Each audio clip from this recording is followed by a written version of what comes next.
We will be contacted by mental health professionals in the following days.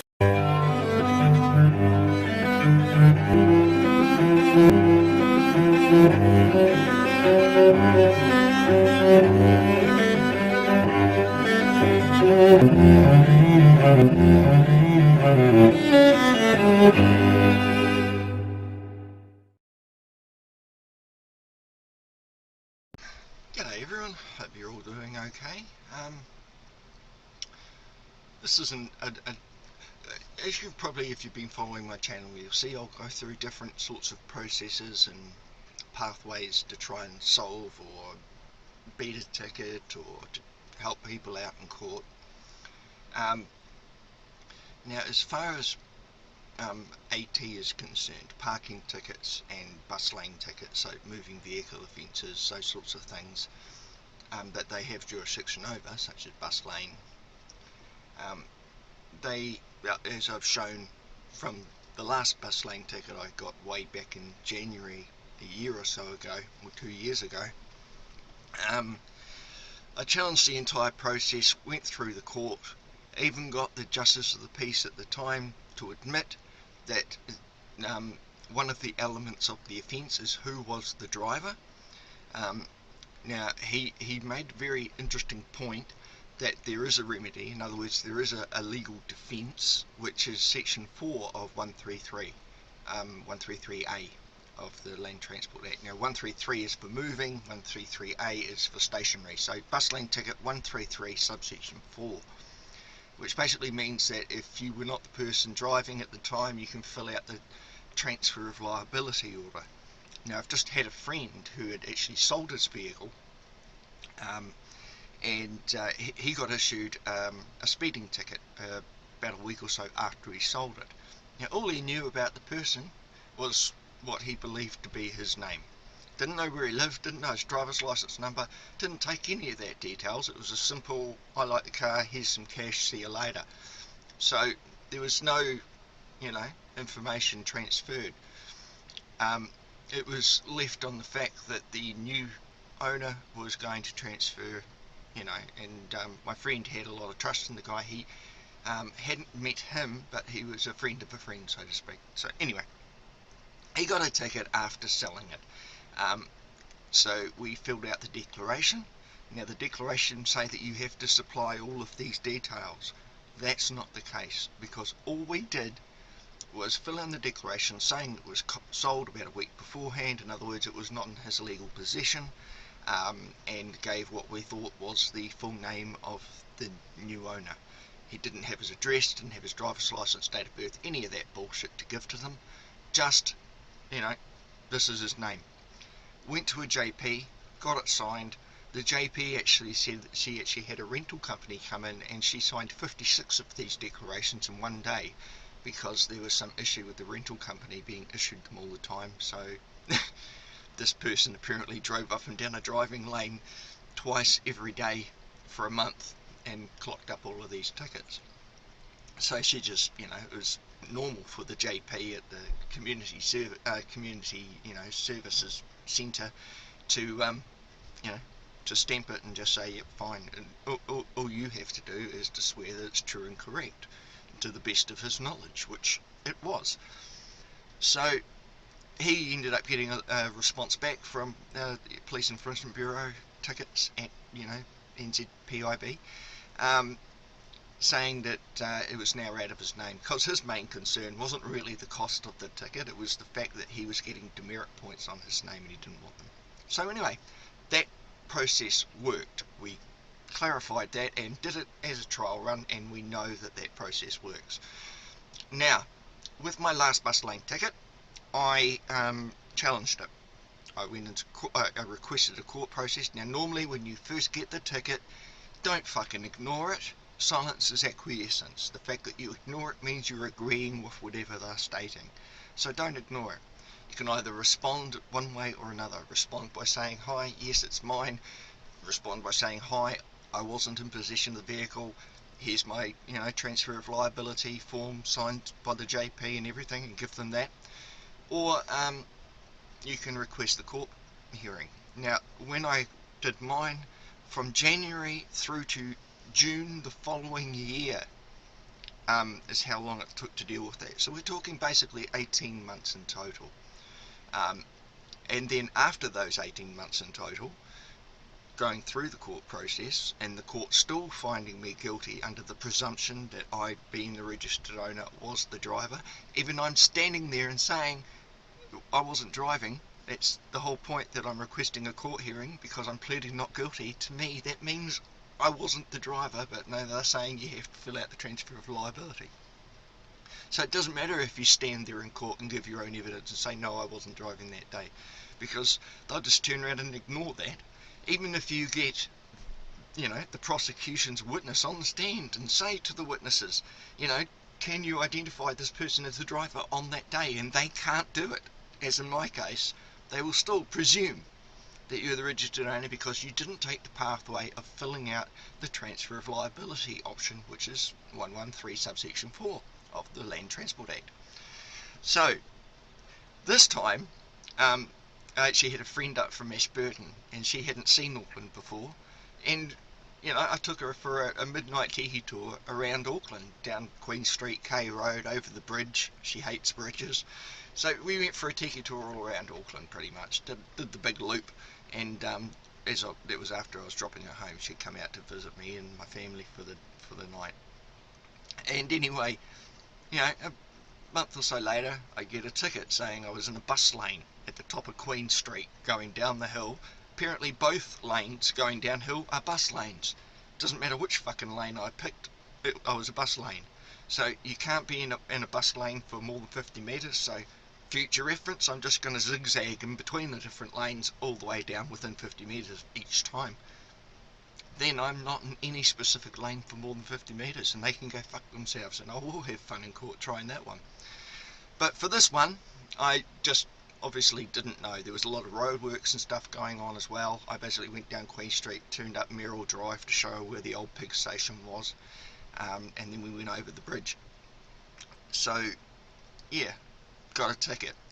Now my friend says, tell me I'll pay it. I says, no, look, at the end of the day, I was driving, you weren't in control of the vehicle, I was.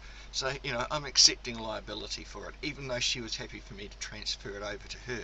She wasn't the driver, alright, and that's not fair. So she had no idea where I was taking them and driving, so it's not her problem. I was just being a nice host. But so in that regard, thank you but no thank you, my friend. And so I thought, instead of going through the whole court process, as I said, it took 18 months through the court process.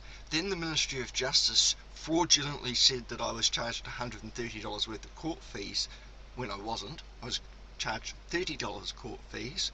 Then I sent the Ministry of Justice my own recording of the court proceedings, where the judge, or JP, states $30 court costs. I even contact the prosecutor and verify an email from him that the costs were $30. And then finally, after a month of pig-headed, stubborn behaviour, and I've never struck a district court like Manukau in my life. They are disgusting to deal with compared to all of the other courts I've had to deal with. And yeah, so they finally corrected their misrepresentation, their fraud under Section 240 of the Crimes Act, and redid the ticket to $30. So that was from June to August, mid-August, late August, is when I finally contacted the Department of Collections and arranged to pay it off at $5 a week. Alright? Now this is crucial, because, it's a debt. I'll pay it, no problem, and at an amount that I can afford to do so. Ironically, last week, I just finished paying off that $180 debt. It was consisting of $150 for the ticket itself and $30 for the court costs. So I thought to myself, I'm not going to keep feeding the monster and paying the court's costs when they corruptly find me guilty without any fucking evidence beyond the reasonable doubt. Even though I'm standing there saying, wasn't me, you can't prove otherwise. They'll go back to that presumption because I didn't fill out the declaration. So what I did this time is, because I completely ignored the first notice, and then I got sent the reminder, which jolted my memory, and I thought, oh, okay, better deal with this. But I'm not going to request a court hearing, and I'm going to contact AT, which I did. I sent them an email saying I have no wish to go through a court process. In good faith, I'm setting up an AP for $5 a week, starting blah blah blah. It's going to run for 30 weeks, totaling $150, and that's starting this week. As it is now, a few weeks down the line, I've already paid them $15 off. And in the response I got yesterday on the 18th of April was, well, if it's not paid in full by the due date, we're going to pass it over to Bay Corp. So what I'm going to do now is I'm going to ring the consumers, the consumer.org people, and ask them what my legal standings are. Because as far as I'm concerned, if you ignore the bus lane ticket, if I had no correspondence and didn't pay anything, it would have get the ticket, 28 days later reminder, 28 days later notice of court proceedings, and they'll take you through the court process. If you ignore all of that, they'll find you guilty, because again, silence is acquiescence, and then they will just put an attachment on your wages or attachment on your benefit with me, like I just did.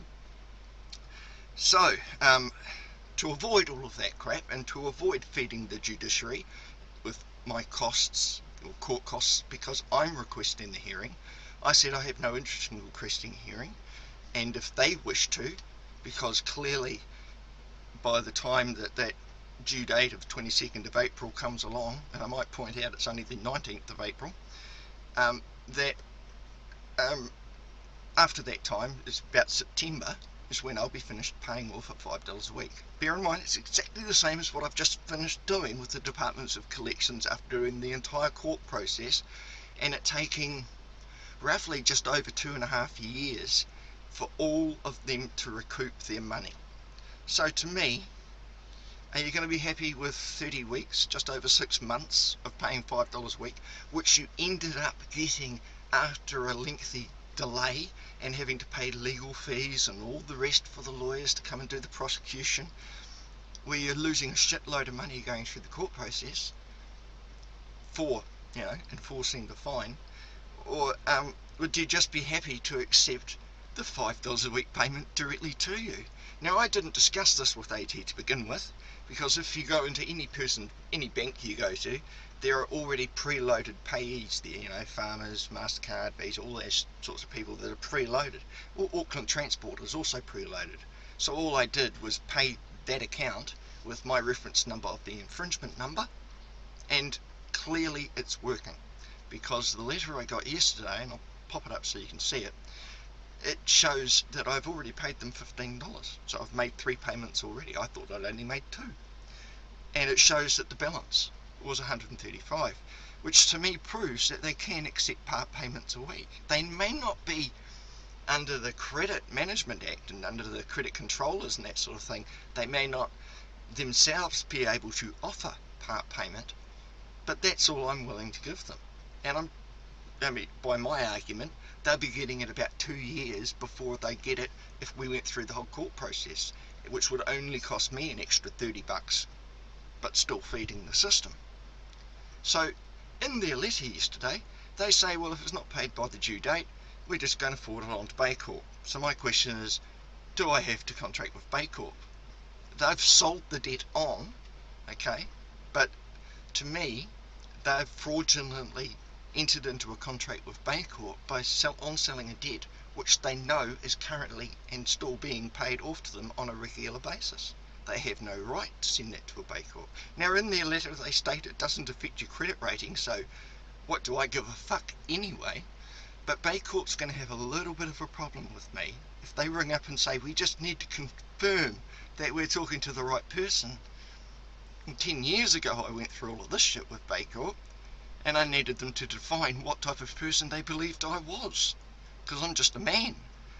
Now, if they want me to create joinder and give them a name of a persona, or my legal person, again, which type of person? Interpretations Act, which I think has now been turned into the Legislation Act, Section 29 states a person is a body corporate, corporation, sole, or unincorporated body. And if you go over to the Bill of Rights, Section 29, it'll state that there are natural and legal persons. So right there, there's 5 different persons. natural person, legal person, corporation, sole, body corporate, or unincorporated body. So which of those 5 persons do they want to confirm I am when they're ringing up wanting to confirm it? Now, if you go online, it says don't give any out of your sensitive or personal or financial information. So I've got a complete stranger, purportedly from Bay Court, that will be ringing me up, asking me to make a jointer with them through the name. They're not going to get very far. They didn't last time. Everyone got paid, and they didn't get their little collection costs, which ironically will be more than the $30 court cost, but I'll keep you posted on that one. So for today, I'm just going to ring up consumer, explain the simple facts, and we'll see how we get on. Sorry for babbling, guys, but I like to try and give you the entire process so you see where I'm going. Okay, now bear in mind the reminder notice that I got that prompted me to set up the AP, its due date is the 22nd of April, so I'm not even 56 or 60 days into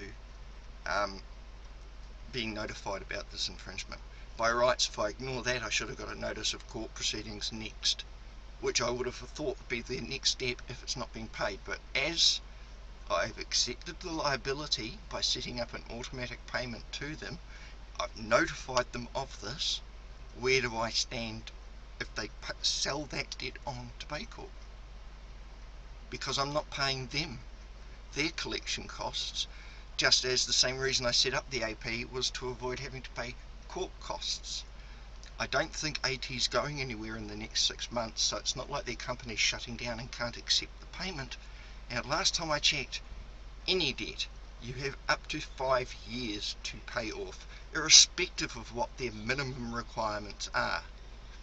But unfortunately, some departments of collections people seem to think that they can dictate, oh, you've got to pay it off within 8 weeks. We can only break down the debt over 8 weeks. So for a $200 debt, we're going to do you $12.50 a week.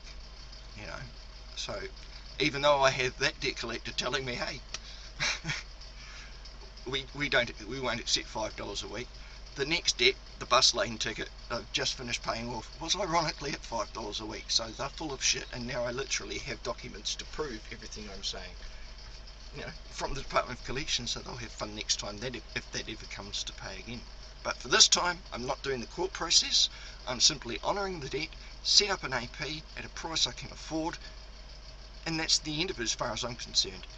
AT's response wasn't, thank you for setting up the AP, just an update on what the balance owing was, $15 less than $150, $135 owing, and telling me that, well, doing the old, surreptitious threat that it's going to get passed on to Bay Court.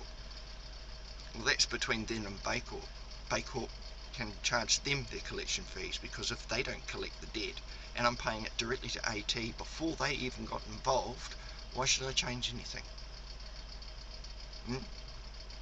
Anyway, let's give them a call and see how we go. We'll do it in 2 parts so you don't have to keep watching such a long vid. I'll be back real soon. We will be contacted by mental health professionals in the following days. I look forward to catching up with you next time. All the best.